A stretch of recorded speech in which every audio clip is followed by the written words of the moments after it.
What's going on, everybody, and welcome back to the latest episode of the Get Over Yourself podcast, where today I'm joined with Logan Hufford. In today's episode, we're going to be diving into the nitty-gritty details of the porn industry and how it is infecting today's society. Logan, having been a porn addict and struggled with this entire addiction for much of his life, is going to be very open and vulnerable on today's episode to hopefully help somebody who is struggling with this exact topic today.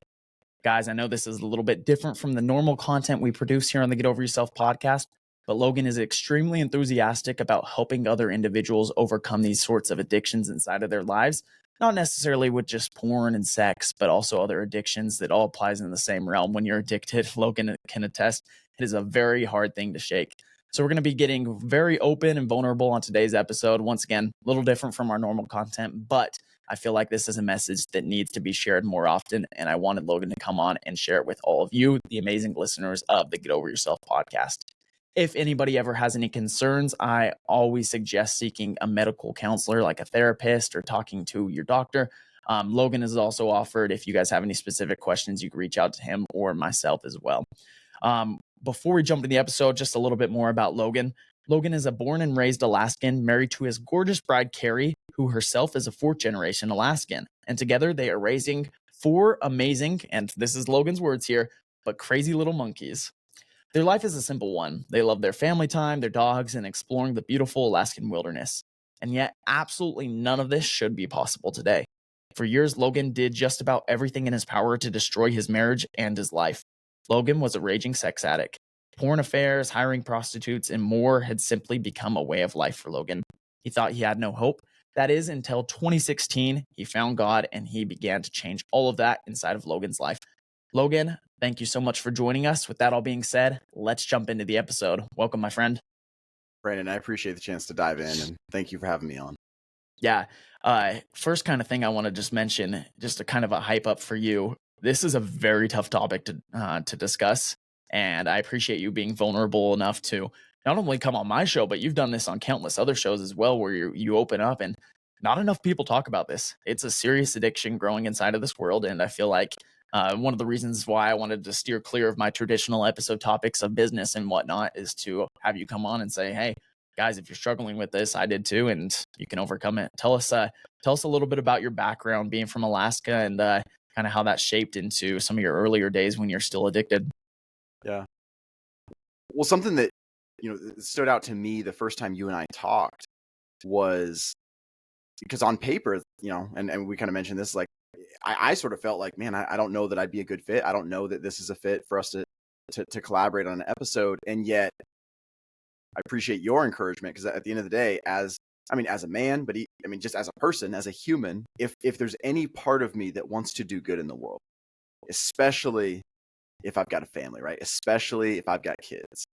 If there's any part of me that recognizes I will leave a mark, I will leave a legacy. So do I want that to be a legacy that's fruitful, that's productive, that's healthy? Or do I want to leave a legacy of pain and trauma?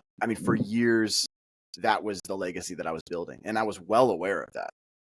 I was not ignorant of the fact that I was just like going through life hurting my wife, hurting my kids, hurting basically everyone around me. And yet I seemingly couldn't stop. That's how it felt. And so that feeling of being trapped, it 100%, it affected me professionally. It affected me in my relationships with people that had nothing to do with sexual addiction. It affected me just on every single level and every aspect of my life. And so, yeah, if I'm in my business, in my relationships with my colleagues, in my relationships with other family members, all of this is affected if I'm going through life as this, like, and this is how I viewed myself, as like this rotting, like, husk of a man. Like, that's no way to live, right? And yet that was my reality for many years. So if you're open about talking with this, tell us about your early days. It seems like these kind of addictions, these sex addictions, start very simply from just turning on your laptop and finding some porn website and getting started. Just with very simple things can turn into a great addiction like you suffered from. Tell us a little bit about how you got into it, what kind of caused it from the beginning, and just dissect it step by step for us. So sometimes I hate answering this question because I feel like it's bad radio. Because if you think of it like an origin story, Brandon, it's like the most boring origin story. Like I have met so many addicts of all different addictions, all different walks of life, guys in recovery for all different things. And almost always there is a lot of brokenness. There's a lot of trauma in their childhood. There's, acute incidents of tragedy and abuse and things like that. I never had any of that.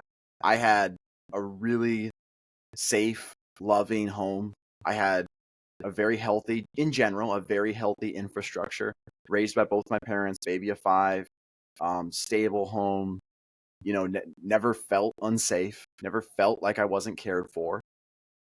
I definitely took that for granted, for sure. But I mean, I absolutely had a safe and stable home. And yet that wasn't enough to make me a healthy person. I still learned to chase after things. My introduction to porn, to be honest, wasn't even porn by any definition of pornography. It was me. It was going through JCPenney catalogs once a year. This is back like late 90s at Christmas time. We get these giant catalogs. And I learned as a little kid that in the middle of those, there's lingerie and swimwear ads. And I didn't know how sex worked. I didn't know anything about, but I knew that I liked how I felt when I saw these women. And so technically, like, it's not pornography. And yet that was my introduction to pornography, because that was my first time sexually objectifying pictures of women. So by that definition, I'm like, yeah, that absolutely was my intro to porn. So the combination of, late 90s and then also, so technology, there's no iPads, right? There's no smartphones, there's no smart TVs. But then also, I definitely, for better, for worse, I mean, it was a relatively sheltered house where, I didn't have like access to the computer whenever I wanted. I mean, it was very, definitely pretty strict rules and stuff. So it was very rare that I had the chance to look at porn as I got a little bit older, look at porn on a computer. Very rare. But when I could, as I got into my early teen years, even if it was only, twice a year, when I could, I would sneak on and I would watch videos. And my whole childhood, when I say childhood, I mean, really like until 18, basically, like all through teen years, there wasn't a ton of external evidence that I've got a problem. There really wasn't. Now, looking back, I can see that there were seeds that were being planted, and those seeds were growing roots, but it was all underground. Because what I was doing, I was chasing new and different and darker and a different high. The type of porn that I watched when I was 19 was not the same type of porn I watched when I was 14. And then as I got older and started to, become braver, because I had a lot of insecurities and stuff. So starting to interact with women in real life in front of me and seeking attention from women in real life, and then trying to play out these things that, all these fantasies and stuff. So then the flirting and the seeking attention and just doing what I could to get attention from every woman around me and taking what I could get and then moving on to the next woman, kind of thing. I mean, that was how I operated. I was absolutely a predator. And those habits, that way of interacting with people, that way of interacting with the world around me, that wasn't going to go away just because I got married, just because I had kids. Even though I thought that it would. I thought I would settle down and, okay, now I'll be a good husband, I'll be a good dad. Like, there's a toggle switch I could just, switch off. And that's definitely not how it worked. I appreciate you sharing that it kind of stemmed from a lot of stuff in your earlier days. As I look back into when I used to be in high school and stuff, in middle school even, I've always had a faith-centered background where luckily I've always had kind of a sense to stay away from that kind of addiction inside of my life. But I mean, especially if you don't have a God or kind of a faith that's kind of steering you in a different direction, it's so easy to succumb to that when you're a younger kid. I had amazing friends who didn't necessarily have faith inside of their lives. Same exact situation. They come from a good background. Their parents are awesome. They've been one of my best friends for playing sports or anything growing up in life. And yeah, it's so easy to fall victim to this because what seems so natural, and as your body kind of craves these instances, as you said, you didn't really understand it even when you were younger, but you knew that your body was craving something. Even if you didn't totally understand it in your head, you knew your body was craving it. And it is so easy for the youth, especially, to fall into this trap where it just becomes natural. Every night I'm going to go log on and I'm going to go watch something nasty, and I'm going to enjoy myself for 30 seconds. And then for the next hour, 2, 3, 4, 5, 6 hours, I'm just going to be dreaded, and I'm just going to be in my own headspace, contemplating life, not truly happy. It might be the moment of happiness, that 30 seconds, the 20 minutes, whatever it is of happiness. And it's not, it fades. It fades very quickly. But it's such a common topic to be discussed in our school system these days, where you almost feel like an outcast if you aren't participating. I remember, this is a very specific story of me, and I'm not trying to explain this to toot my own horn or whatsoever. That's why I want you on this to give the counter perspective here. I remember back when I played water polo in high school, there's a group of guys that got together in the locker room, and they were passing their phones around, and they were looking at some interesting pictures. And I just remember I was like, they knew me, and luckily they knew my faith, and they weren't trying to shove it down my throats. But I just remember they were all happy and cheerful about it. And like you said, it's just objectifying. It's the way that they would treat these images. They put them on a pedestal next to God, and it was just sad. But as somebody who's been through that exact experience, Logan, what goes through your mind when these kind of thoughts are racing through your head? What were you thinking every time you were logging onto your computer to watch porn? What was going through your head? And did you want to stop at any point during the process? So the whole time as a teen, really, I mean, for most of my life until I was married, especially up until I had a relationship with Carrie, who would become my wife, there was some shame for sure, because I mean, I was raised in a faith background. I was raised, believing these things to be true, believing in God, believing in the Bible. I wouldn't say I had a relationship with Christ, but I believed those things to be true, very much so. And I placed value on them, even if it was more of like a head knowledge thing. But I honestly don't remember there being that much shame. There was some. I mean, I think there's a certain amount just baked into as a human, like, for me to, manipulate my body and objectify women on a bit, like, that shouldn't feel good. Like, that shouldn't feel natural. So there's a certain amount of shame that I felt, but it wasn't, I could move past it. But then, I mean, once I was engaged to my wife, and those things didn't stop. In fact, they ramped up. And porn became like a maintenance drug. It was not at all the thing I was seeking. What I wanted was more interactions with women in real life, whatever I could get, whether that was full on physical contact or sexual texting or just anything, whatever I could get, I would take. And again, then I would move on. I mean, that only ramped up as I was married, and having kids didn't stop it. I mean, it definitely increased the shame. It definitely increased the self-hatred, and this despair of like, oh my gosh, like I am the worst. I am the worst husband. I'm the worst dad. Because I keep doing this stuff, and it's just getting worse, and it's getting worse. You asked about my thought process. I mean, it would be different at different points, of course, but generally speaking, I would see something that would be a trigger, and most of the time I would respond very poorly to that trigger. It could be a commercial, it could be a YouTube video. I mean, this is like, when I first got married, 2011. Yeah, technology had come a long way in terms of human civilization, but it was not what it is today. Like there was not Instagram, there was not Reels. And so, I mean, maybe Instagram, I don't know when it got created, but like that stuff was not part of our normal YouTube shorts and stuff like that. Like video content was very different back then. Even some of the apps and stuff that exist now, like these things, did not exist back then. But it would be something that would be a trigger visually that I like. Oh, I like that, and I kind of shouldn't like that, but I do. And then generally speaking, I would then start to, let me watch something else. Let me see something else that's kind of similar to that. And then I would start to go down that rabbit hole. And in that moment, because I had no healthy infrastructure, I had no healthy decision-making infrastructure. In that moment, it felt like it was automatic. It felt like I'm just in a self-driving car and I can't stop it. Of course, that's not true. Recovery was all about helping me understand I do have control, even if it doesn't feel like it. I can choose better options. But I would start to go down that rabbit hole. And I'll give you an example of what it looked like without, I don't mean this is not graphic, but I mean, there was a time, and this was a few years into marriage, So this is, I'd been having affairs for years. This is probably 2014, 2015. So I've been married for several years. We've got kids. Things are at the worst of the worst in terms of my addiction and just where I'm at spiritually, psychologically, all this.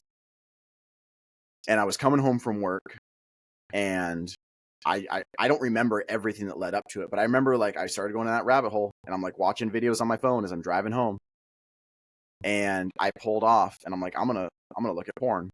And I pulled off to the side of the road, and I'm in my car. And by this point, again, my wife knew I had confessed that I'd had affairs. I'd confessed stuff to her, so she knew that, I mean, this was a really, really dark time in our marriage, very dark time. And so she had the location thing on, on your iPhone. You'll find your friend or whatever. So like, so she's like, I see you're like sitting in the same spot, a couple miles away from the house. What are you doing? And so she starts texting me, and I'm watching porn, and I'm swiping her text away because I'm watching this video. And then she starts calling me, and I'm like hitting the red button, like, just get off my phone. And even in those moments, as I'm looking at porn, and I'm feeling like the worst husband in the world. I'm feeling like just the slimiest, worst guy in the world. But I keep doing it. I kept doing it. And like literally with my finger, like swiping away my wife, like, get out of here, get out of here. And then of course, as soon as I was done watching porn, I'm driving home. I wanted so bad to have not done that thing, but I did not have a healthy infrastructure. I did not have tools for making healthy choices. And so I would just, generally speaking, I would start one slip, and then boom, I'm sliding down that slippery slope. I'm sliding down that whole hill, and I'm going to go all the way, or as far as it will take me. Again, until, God put people in front of me, God put people in my life that helped me to build a toolkit, helped me to build an arsenal of how to deal with these triggers, how to deal with this stuff. That's very open and vulnerable. I appreciate you for sharing, because I'm sure there's people out there on the podcast who are listening who, if they haven't directly been affected by that, they know somebody who has. They have a friend, a family member. And like you said, sometimes it's not even that easy to recognize. Sometimes your best friend, your spouse, your coworker, they might be going through these internal battles that we don't necessarily know from the outside perspective. Especially something as simple yet harmful as pornography. With alcohol, you could sometimes smell it. With different drugs, you could see the actual effects. Right. Sometimes with pornography, it's an internal thing. And they might have mood swings or little things like that, but for the most part, you can kind of put on this outer facade and say to the world, I'm okay. Well, whereas internally, all you want to do is stop. Yep. And like you mentioned, you got married back, I believe it was 2011 is what you said. Yeah, June 4th, 2011. Okay, perfect. So yeah, 2011, and then you were going on this journey with prostitutes, with pornography, with these crazy sex addictions up until around 2016 is when you started fully recovering. When you say God kind of saved you from that abyss. What was your family circumstance like at the time? You admitted to your wife that you had these affairs, that you had these issues. Why did she even stay with you? How were you able to recover this? How did she support you through that journey? Would you recommend that somebody tries to support their spouse? Because a lot of times we know that's a huge cause for divorce these days. Just Right. Dissect that whole family aspect. And then did it have any effect on your kids? Right. So I'm going to put a couple like disclaimers out there real quick. So number one, I'll answer your question, and I'll share what that looked like with, the dynamic with my wife and her responding to me. This is descriptive. It's not necessarily prescriptive. So I did not have a healthy infrastructure. I did not have a healthy decision-making matrix. She also did not. Like we did not know how to deal with this, even though we were dealing with very different sides of the coin, right? Because absolutely, she had every right to leave me. It wasn't like I looked at porn every now and again, but when I wasn't looking at porn, I was the healthiest, best husband and gay. Like, no, I loved my family. I truly did. But because of this double life and all this darkness, you talk about mood swings. I had huge issues. A little bit of chicken or the egg, like, maybe some of them were the root or some of them were the symptom. But I had huge issues with anger. So, I was emotionally abusive, verbally abusive. It wasn't just porn. It wasn't just having an affair once a year. It was all kinds of issues. So she had every right to leave me. She absolutely could have, and even from a biblical perspective, like she had every right. She did not leave, and she would tell you this because she's gotten into recovery for her own healing for sexual betrayal trauma, which is a whole other piece to this. And so, she would share in her testimony, she's in survival mode this whole time. She's raising kids. She's a stay-at-home mom. She's changing diapers and cooking dinner, and her husband's coming home, either confessing something or coming home all depressed and moody because of what I did that day. So she's got no clue how to respond to all this. And so several years in, I've confessed multiple affairs. She knows that I struggle with pornography. All this stuff, no clue how to respond. And then finally in 2015, the summer of 2015, I had another affair, and she did something she'd never done before. She gave me an ultimatum. She said, "Logan, if there's not serious change, if you don't get serious help, then you will lose me and the kids. I'll be gone." And I knew that she meant that. So that scared me. Now, you just mentioned 2016 is when I got into recovery. 2016 is when I started actually building traction. So it wasn't a linear journey. There was no toggle switch to just switch down. But I started to seek help. I started to do things differently, even though it was realistically, it was a very weak attempt, or a lot of them were very weak attempts. But it was like I started to go to some meetings. I tried different types of meetings. I started to reach out to folks seeking resources. But what really changed for me, the very first time I had hope, I make it very clear, for most of these years, I had zero hope. My hope here, the extent of my hope was literally, maybe I can have a few more years with my family before, like, my kids never want to see me again, like before they're old enough to know and they're never going to talk to me. Maybe I can have, a few more years with Carrie, and before she absolutely will never talk to me again. Like, that was hope. That's not very hopeful, but that's where I was. Let alone like having, we talk, full circle, let alone the idea of like making a positive impact, being a good leader, leading my boys. Like, there was no hope for that. In 2016, March of 2016, 2 months before I got sober, I went to a group called Prodigals, and I met at that group as a Christ-centered 12-step recovery group. But there's a few other differences. And at that group, there were multiple guys who had my story and who had years of healthy living, 5 years, 10 years, 15 years of sobriety and healthy living. Over the course of the next couple of years, as I went through a program, I got to meet 15 guys that have 5+ years of recovery after years of sexual addiction. I didn't think that was possible. So that gave me hope. It was like, I don't know what these guys had to do, but I'm willing to try it. So still a couple more months of, kind of slip and slide, and then got into this mentorship program, which is basically voluntary house arrest for 2 years. But what that program did is it completely stripped away my infrastructure. I keep using that word because everybody has an infrastructure. I either build an intentional one or I get what just life hands to me.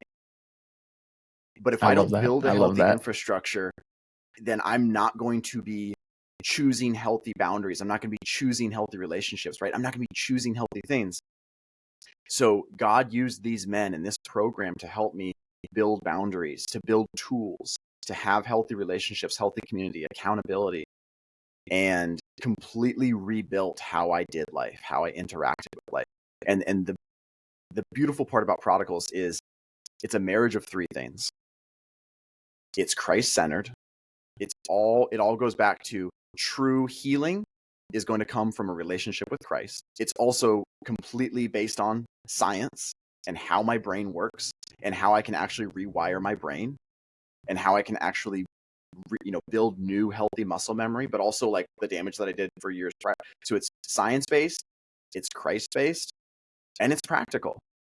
It's absolutely, it's not just book knowledge. It's not just reading, no, like, what things can I do right now today that will help me? What things can I do tomorrow that will help me? So it's all three of those things in unison with accountability, with community all around me. But that's what it took. That's amazing, Logan. And I just want to say, first and foremost, congrats I know that has not been an easy journey for you, obviously through the entirety of your life, but also after having gone through recovery. I'm sure there was probably moments inside of your life where you almost slipped up. You may have slipped up, but you still had to continue on that path. And having kind of worked at some of those recovery clinics before when I was doing missionary work, I helped people in that same realm if they had issues with alcohol or other different forms of addictions. And yeah, just being able to see these people change. Once again, sometimes you can't necessarily see the effect of pornography that you can to drugs and alcohol and other addictions, but you can see the souls literally get a little bit lightened, and they are more outreached, and they just want to speak more joy. And I guarantee you're giving off more of that light. I appreciate you for sharing your story today. Last question I want to ask you here, before we close out today's episode of the Get Over Yourself podcast is, there's probably a lot of people listening right now, whether it's themselves who are affected, or once again, going back, if they have a friend, a family member, a colleague, a spouse, or somebody significant inside of their lives who struggle with this addiction. A lot of times people will kind of put it on the negative and say, it goes along the same principle of, well, I'm not an alcoholic, but I do drink a beer every day.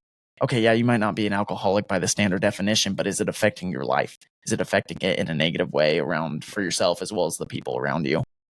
And so, what would you say to somebody who might listen to this story and say, "Oh, I could still watch porn every once in a while, though. It's not really going to affect me." What's your message to them, Logan? If you're in a relationship, you're cheating if you're looking at porn. When I looked at porn, I was sexually putting myself with that person, with those people. It's absolutely infidelity.